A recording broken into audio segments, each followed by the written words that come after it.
Alrighty, so we are now sitting in, well, we're sitting in line.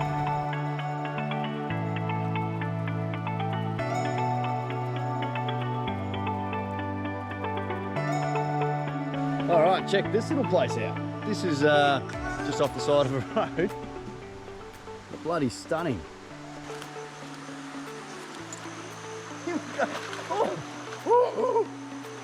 Bloody freezing. So the trip has been bloody amazing. I've done the Brisbane 4x4 show. I've gone over to Newcastle, saw the boys at Mitts. I've gone into Barossa Offroad, got the new Bush Company rooftop tent put on. So I've got the AX27 rooftop tent and it has been bloody great. It is so good. Extremely comfortable, so much room. Look, being up here in the tropics as well, you need a fan, right? I've got the Sirocco fan up in the tent with the Bush Company's Sirocco fan bracket. It's bloody good.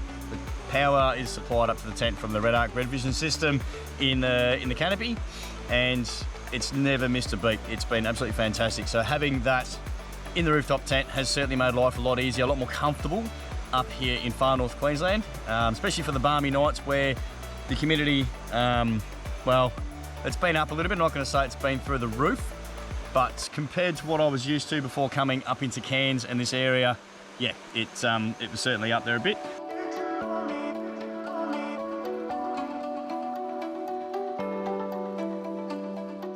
All right, so today we're going to get into Daintree and we'll find out what the track conditions are going to be like.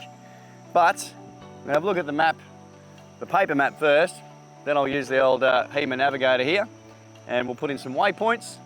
And I'll tell you, that's a really cool thing about this HEMA navigator. I'm going to put some waypoints into this. Once I figure out where we're going to actually end up, I've got some other cracking spots I want to head to while I'm out here during the week. And look, there's a lot of mining history around far north Queensland.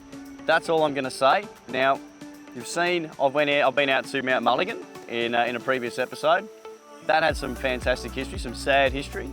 But there's also some other places around that are in some of these books as well. And you'll see little signs on the books actually saying ruins or abandoned mine or abandoned town. Those sorts of things I love getting out and seeing. So let's have a look at the map, let's have a look at the HEMA, let's load up the waypoints into this, pack up camp and let's hit the road. Cheers.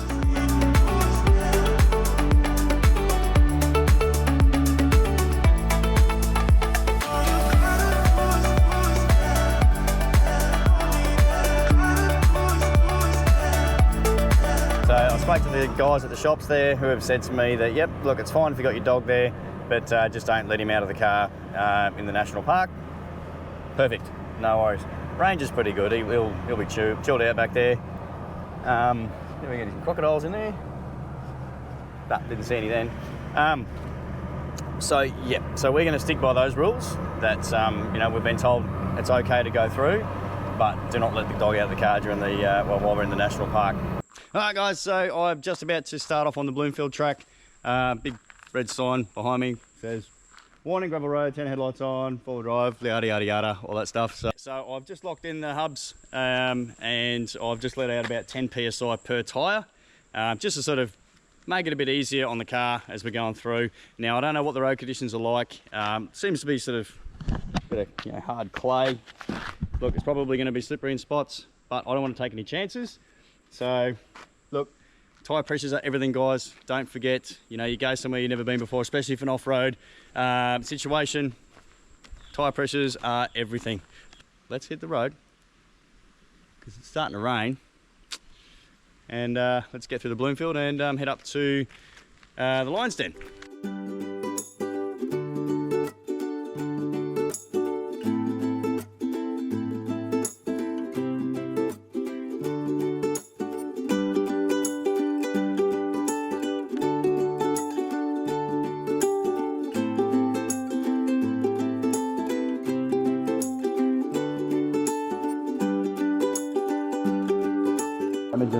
River / Imogen Creek.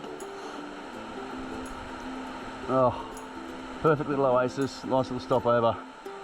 We're going to head back shortly. Back to the car, back to Ranger, give him lots of pats, make sure he's good.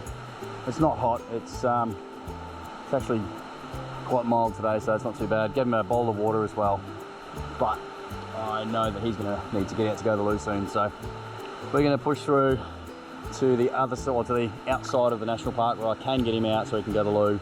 And poor little bugger is in the car. So windows are down though, plenty of air for him. That's not an issue. I just don't want to bring him out of the car because I said that I will keep him in the car in the national park. So, all right, let's go.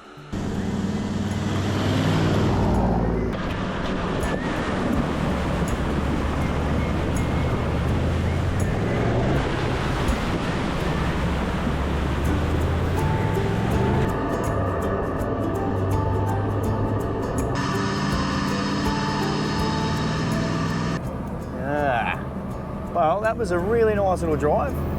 Sort of come through all these little Aboriginal communities from the northern end of the Bloomfield Track. And I think we're only a couple of k's away now from actually pulling up at the Lionsden Hotel. So what is it now? It's about 10 to 3. I reckon the timing's pretty good. Bit of time to sort of set up, relax, check out the pub, and grab a nice cold one, I reckon. Yeah, this was definitely not bitumen the last time I come through here.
So we've arrived at Maytown, at the main monument. Bit of a time capsule in there as well.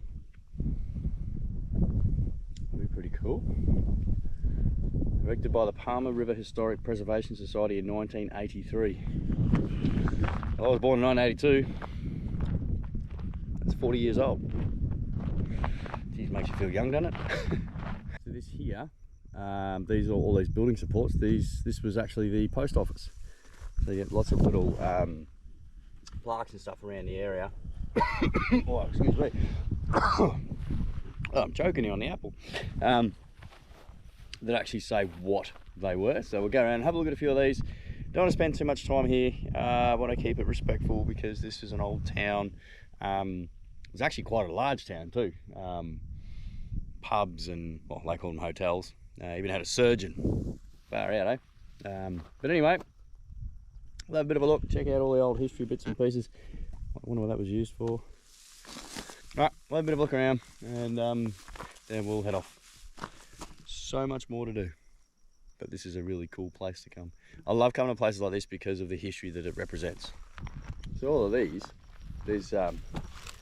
all these stones that have been put here, like slate from the area, they sort of line the old streets. So almost like a bit of a gutter. What have we got here?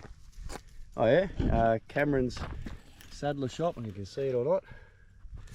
The Sun V Lee store. So that would have been a Chinese owned shop or whatever. They had a lot of Chinese miners come out here too. There's actually a Chinese cemetery out here. Hey Ranger, come on, let's go across the road. Check this place out. I wonder what this was. In a hotel, or see if we can find the plaque. Where is it, Ranger? Yeah, look at that. A bit more there. It could have been the outhouse. Never know. I want to find the plaque at the front to see if I can see what this building actually was. Oh, this is really, really cool. You can see how they got all the slate down the bottom half, and then it moves to brick. Oh, let's get to the front, see what we can find. See if we can find the plaque, hey? What do you reckon, mate? Come on, let's go. So I couldn't find a plaque or a nameplate or anything to tell me what it actually was, but there was one next door saying stores, which could kind of make sense. Come on. Could kind of make sense, given the amount of infrastructure that's still left behind there. So pretty cool. Check this one out. It's got the guttering there, steps up and then goes back down. What's that one? What was this one? Bang Hoon store. Oh, Chinese shop. All right, come on, buddy.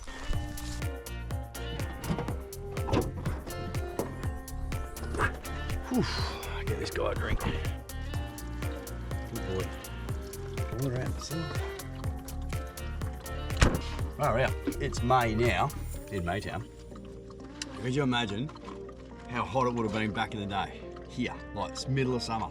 Hot as balls, mate. Look at that. Now this one out, little visitor's hut. Came in before and look, sign the visitor's book. Make sure you come in and sign the visitor's books when you come to these places too, because it helps to keep them open. That way they know people actually come down and check the places out. It's actually really cool.